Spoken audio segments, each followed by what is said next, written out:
Olá, Campus Party Portugal, muito obrigado, valeu, Cid, que bom que você gostou do meu terno, mas não é de jornal não, tá? É de R2D2, ou o R2D2, o terno do Star Wars. Obrigado, Cid. Demorou um pouquinho na sua palestra, a gente até pensou em já colocar o Jovem Nerd junto na sua, fazer eles invadirem, hackearem a sua palestra, mas a gente esperou um pouquinho para acabar a palestra, e agora vem aí o Jovem Nerd, que também é presença no palco global da Campus Party Digital Edition.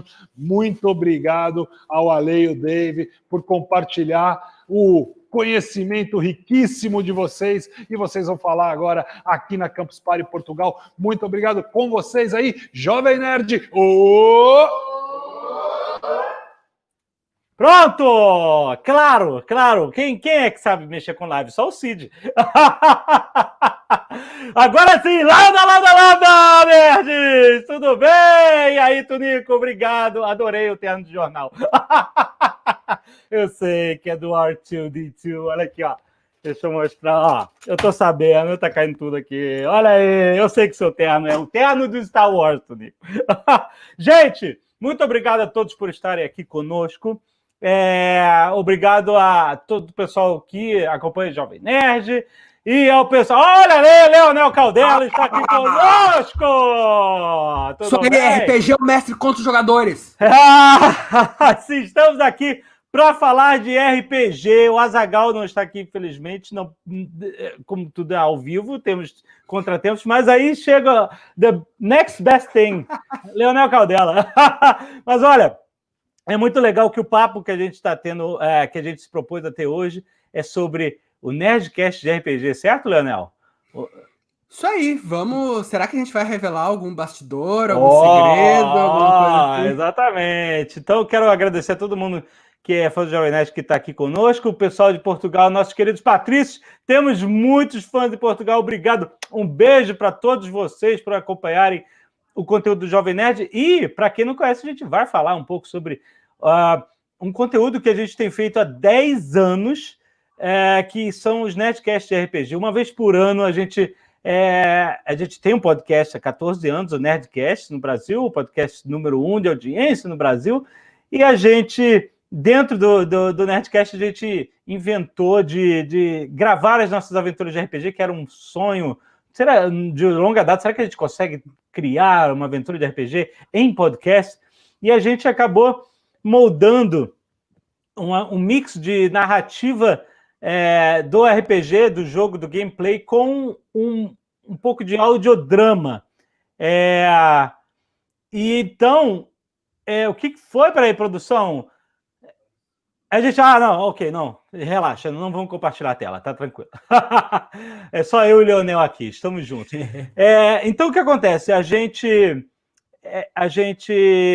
criou e a gente publicou, através desses 10 anos, anualmente, Nerdcast, onde a gente jogava aventuras de RPG. A gente começou com uma aventura medieval, RPG clássico, D&D, né, Leonel? Onde...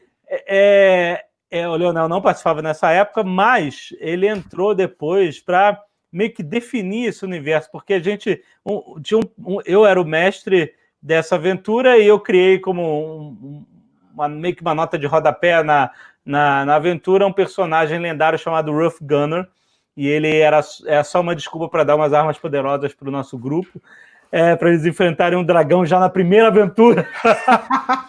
E aí, com o tempo, isso o sucesso foi tão grande entre o público que, com o tempo, a gente viu que eles queriam mais conteúdos, e a gente começou a criar produtos disso, né? Eu estou vestindo a camiseta do Rough Gunner aqui, ó.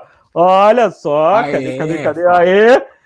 E o nosso querido Leonel Caldela, como ele é autor de fantasia muito famoso, ele escreveu uma trilogia, que ainda tem mais um quarto livro para vir, A Lenda de Rough Gunner. Ele pegou aquele personagem que foi criado como uma nota de rodapé na aventura e ele criou uma história toda para esse personagem aqui. Olha, isso é só o primeiro livro, os outros são mais grossos ainda. Esse cara, Leonel Caldela, que está aqui comigo, verdadeiro, que também é mestre de RPG, sempre foi a vida toda, né, Leonel?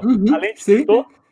E, enfim, depois a gente fez uma trilogia de Cyberpunk, onde nasceu o Ozob, personagem do Azaghal, mega famoso, e que a gente recebe arte dos fãs. Já tem o quê? A gente lançou o primeiro episódio em 2013, e desde então a gente recebe toda semana milhares e milhares, não, milhares durante a semana não, mas dezenas semanalmente, o que já chegou a milhares desde então de arte dos fãs. A galera adora esse personagem. E o Leonel Cordella também escreveu um livro sobre esse personagem, né? Ele é mestre RPG, ele escreve todas as histórias, é demais. E o que eu queria conversar com você, Leonel, é um pouco sobre esse último Nerdcast que a gente tem publicado, que pela primeira vez se estendeu além de uma trilogia, né? As aventuras anteriores que a gente publicou. Aliás, se você não conhece, você pode procurar no Google assim, Nerdcast RPG, você vai ver todos esses Nerdcasts publicados e vai poder ouvir. A gente, só terminando o papo de como ele surgiu, a gente grava as nossas sessões remotamente mesmo, que nem a gente está fazendo aqui, falando com vocês, e a gente edita para que a gente tire toda aquela gordura de mesa de RPG, de quem tá, joga o dado, o que diz, cadê a regra do livro, abre e tal, não sei o quê, quantos hit points tem. A gente tira tudo isso e a gente condensa o que interessa do gameplay, né, da sessão, para criar uma narrativa, para criar como se fosse quase um audiodrama, que na verdade é jogado, né? Ele é construído como qualquer aventura de RPG, entre o mestre e os seus jogadores. E então, na última... E aí depois a gente sonoriza, coloca música, efeitos sonoros, para criar realmente uma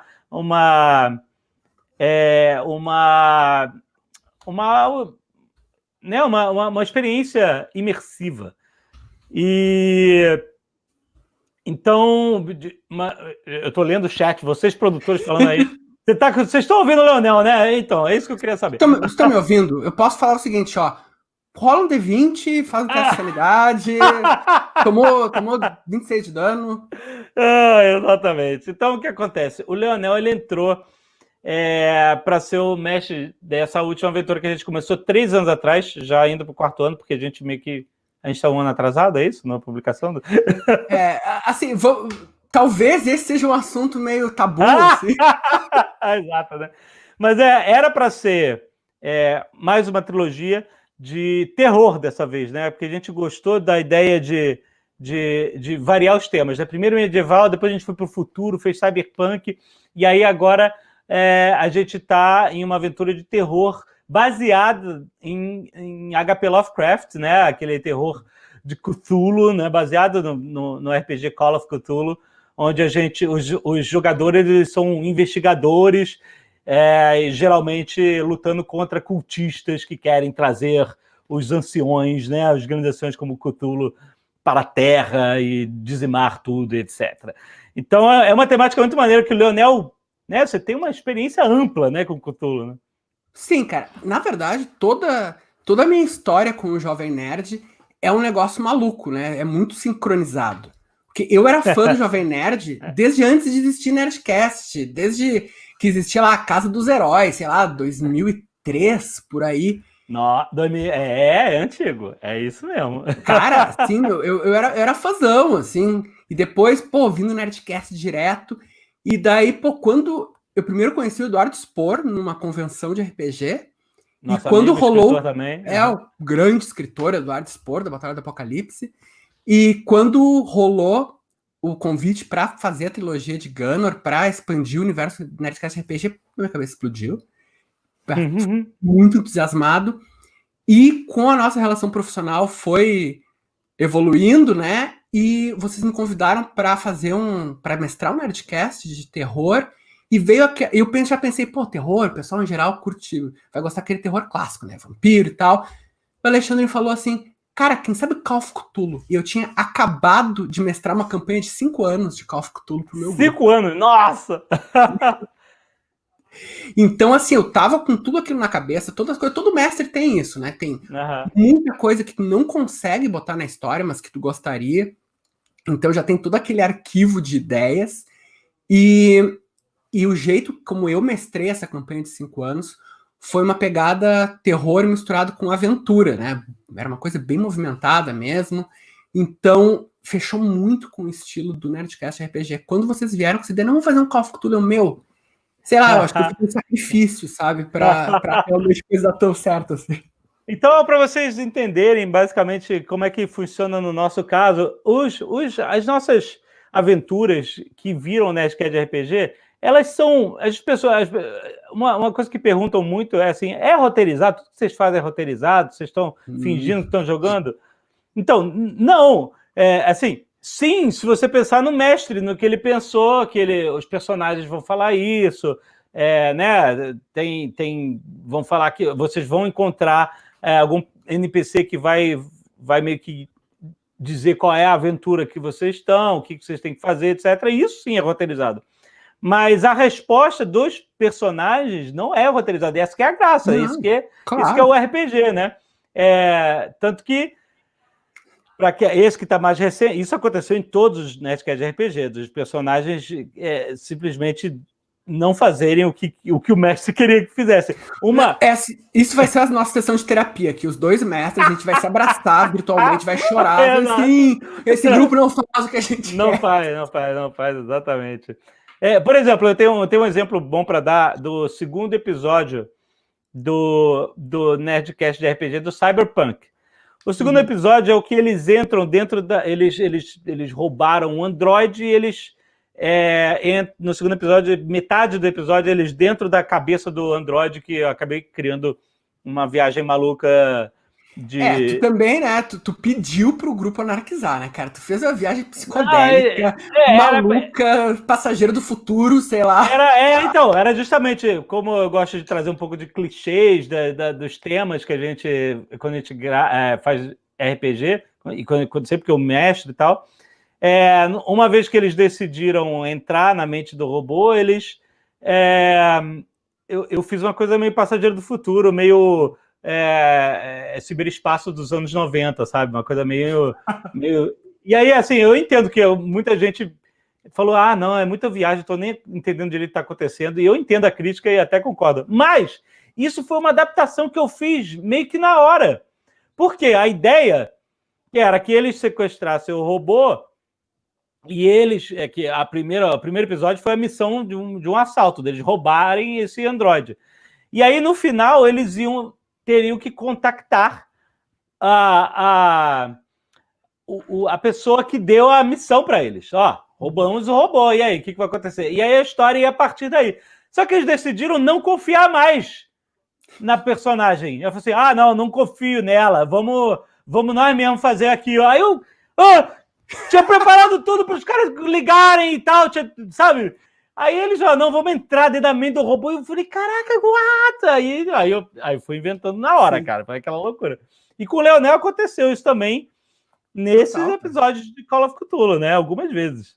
Sim, a primeira foi, na verdade, eu entendo, eu faria a mesma coisa, foi culpa tua, né? Foi a desforra do mestre contra o mestre. Que a primeira cena tem aquele... o William Faraday, o Thomas Faraday recebe a carta do seu parente, com todos os seus amigos veteranos de guerra reunidos, e ele diz, eu não vou contar pra ninguém sobre essa carta, isso aqui é um assunto meu, de família. E eu, assim, pela primeira vez, mestrando pra esse grupo, com o pessoal que eu ouvia há anos, eu engoli em seco, né? Não, claro, não, mas você veja bem, então tem uma razão pela qual você pode confiar nessas pessoas. Exato, né? O mestre tem que circundar essas coisas, né?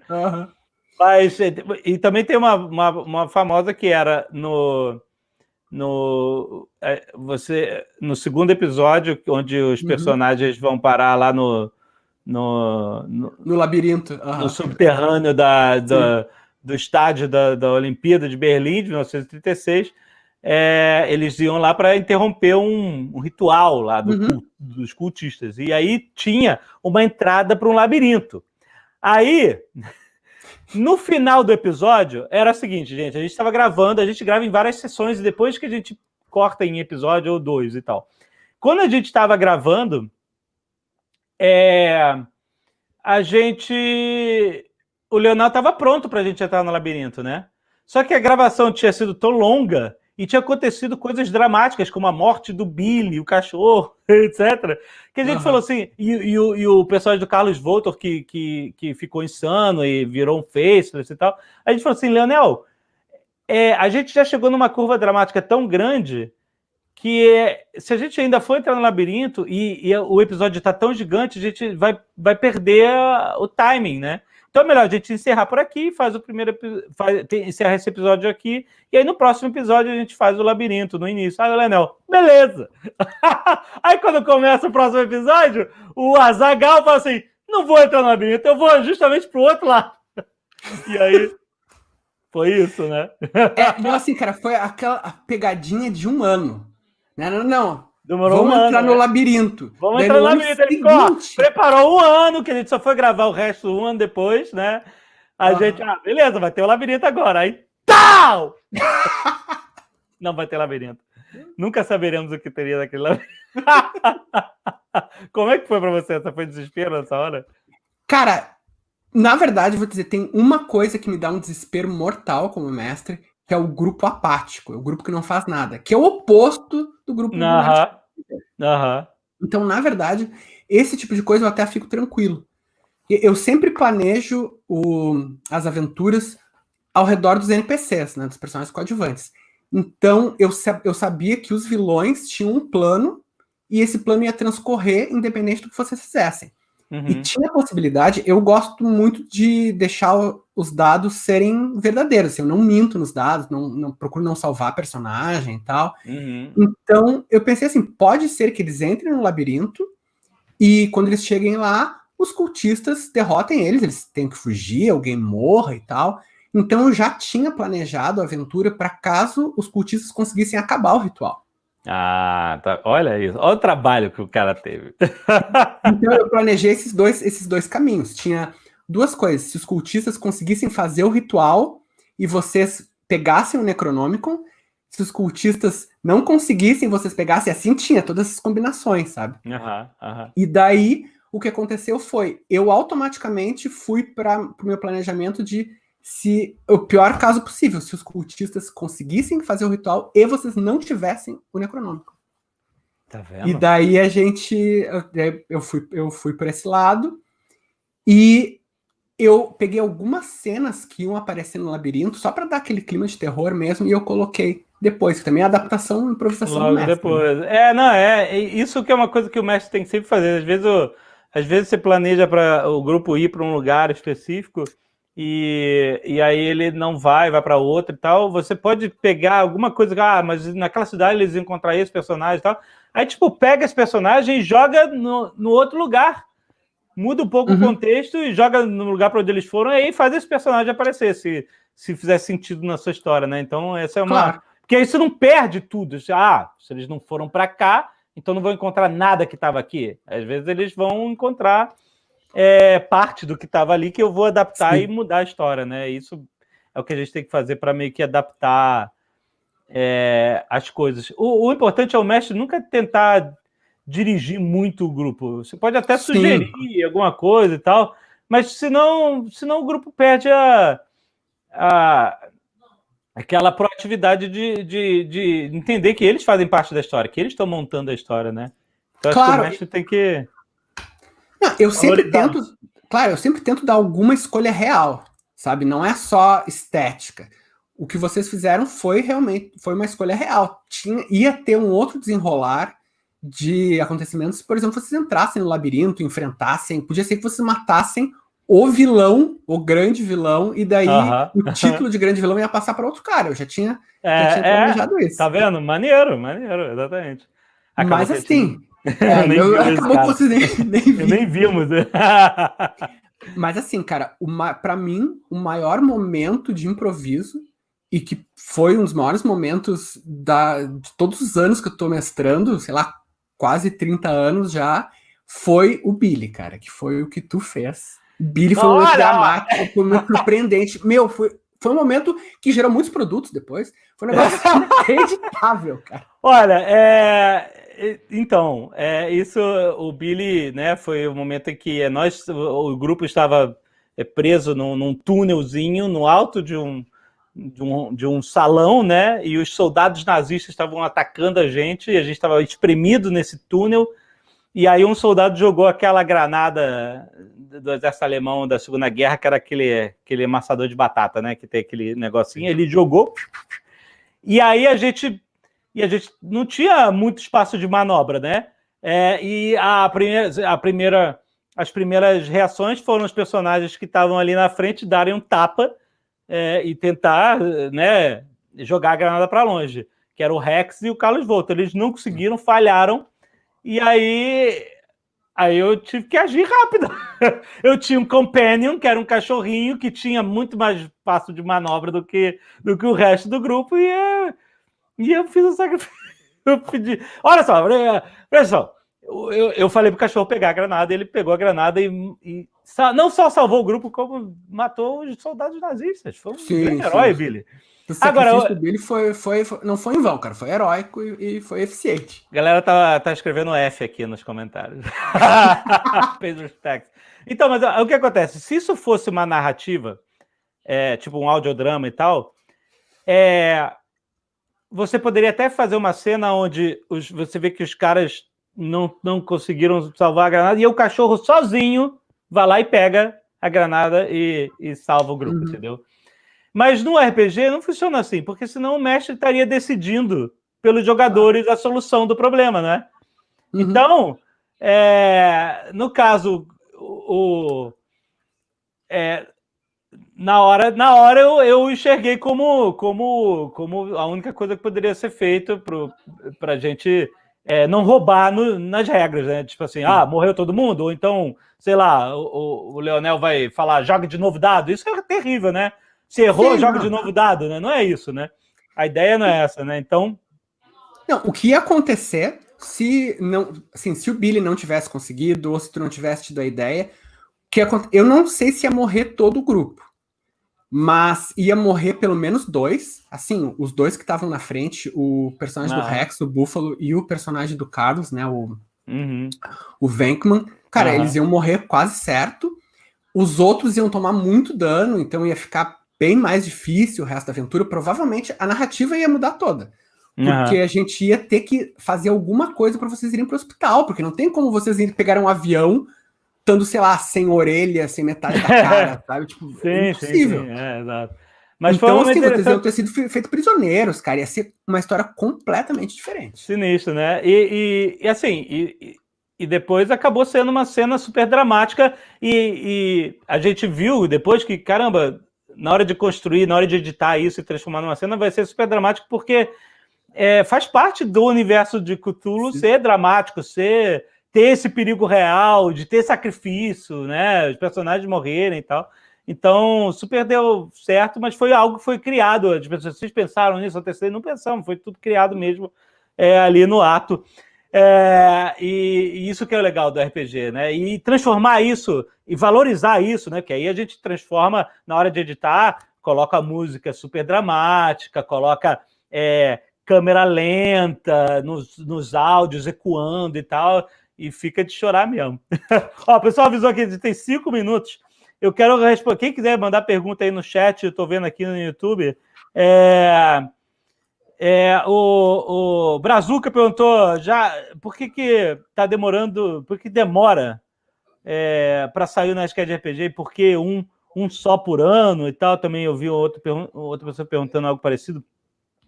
Demora justamente porque a gente se propõe a fazer o Nerdcast RPG em algo super pós-produzido, né? A gente poderia fazer live, como muita gente faz isso, com muito sucesso. O Critical Role nos Estados Unidos faz isso com muito sucesso, lives das aventuras de RPG, mas a gente gosta de produzir as paradas, entendeu? Então, eu não ficaria satisfeito que, por exemplo, essa aventura, tipo, a morte do Billy fosse algo, uma live assim, meio seco, sem música e sem efeitos sonoros e tal. Então, a gente gosta de fazer isso, é um trabalho dantesco, pelo menos 300 horas de trabalho por episódio. E aí, a gente, como tem 1000 outras coisas para fazer, a gente acaba realmente ficando com tempo reduzido para a produção disso. Então, a culpa nossa, a gente não passa para terceiros, porque tem muitas decisões artísticas de como editar, de como mudar as paradas, enfim, tem uma impressão digital muito artística nossa, então a gente prefere fazer, então nós somos todos os culpados pela demora do Nerdcast RPG. Assim, o pessoal às vezes fala solta o bruto, né? Meu, assim, a morte do Billy seguida de meia hora de o Rex falando de regra, não ia dar certo. Acredita em mim, sabe? Não ia ficar dramático. Exatamente. O Neto Coelho perguntou, teremos um universo expandido desse RPG também? Sim, posso falar. Podemos dizer que o livro está escrito? Nós temos um livro que... Podemos dizer, o livro está escrito. Um livro que é uma expansão desse universo. Ele não é... Ele é tipo o Rough Gunner, que não é recontando a história do RPG. Ele é uma expansão desse universo. Mas esse livro está sendo revisado por Azaghal e eu. E a gente está ainda dando os feedbacks para o Leonel, que está aqui do meu lado, escreveu o livro. Claro, ele é o mestre da aventura. E olha, é uma expansão de universo de explodir a cabeça, de tão incrível, de tanto que você mergulhou fundo nesse universo. É muito maneiro. Então não tem data ainda para sair. Não estamos sincronizando o lançamento desse produto com o Neve, não. Uma coisa dependendo da outra. Mas é isso. Beleza? A gente tem mais um minuto? Mais um minuto para uma última pergunta. O Arthur William perguntou quanto tem de bruto, quanto é removido por episódio, mais ou menos. Nesse último de Cthulhu, nesse último episódio, que seria o episódio 3 e 4, que a gente dividiu em 2, tinha 14 horas de gravação de bruto, né, Leonel? Por aí, né? Que a gente... por aí, cara. Foram 3 sessões que foi madrugada dentro. Mais de 3 sessões. Foi 4. Mais de 3? Eu nem lembrava, cara. Foi madrugada dentro, todo mundo gravando até ficar exausto, assim, galera, mas a gente continua, depois a gente continua. E aí a gente vai reduzindo justamente para criar uma história, né? Tem muito, como a gente falou, tem muitas partes, por exemplo, quando a gente sai do estádio, e a gente fica até chegar na ambulância, que a gente fugiu do estádio na ambulância, uma discussão de 2 horas de como é que a gente vai sair, como é que a gente vai fazer, joga o dado, vê isso, aí faz isso, não, é melhor fazer aquilo. Então isso tudo acaba sendo peso morto na história. E até mesmo as interações, algumas interações com os personagens, elas não vão adiante porque ela não move a história adiante, né? Então a gente tem que tomar essas decisões mesmo como um diretor de filme. Mas é isso, infelizmente nosso tempo acabou. Obrigado, Leonel! Obrigado, tem muito mais a falar. A gente podia ficar horas aqui falando de Nerdcast, tem muita coisa. Obrigado mesmo, vem aí, irmãos Piologo. Se segura, malandro. Valeu, gente. Obrigado a todos por estarem aqui conosco. E em breve a gente vai dar uma data para o Nerdcast RPG Call of Cthulhu número 4. Valeu, Leonel! Obrigado, gente! Valeu, obrigado pelo convite, até mais! Tchau! Tchau.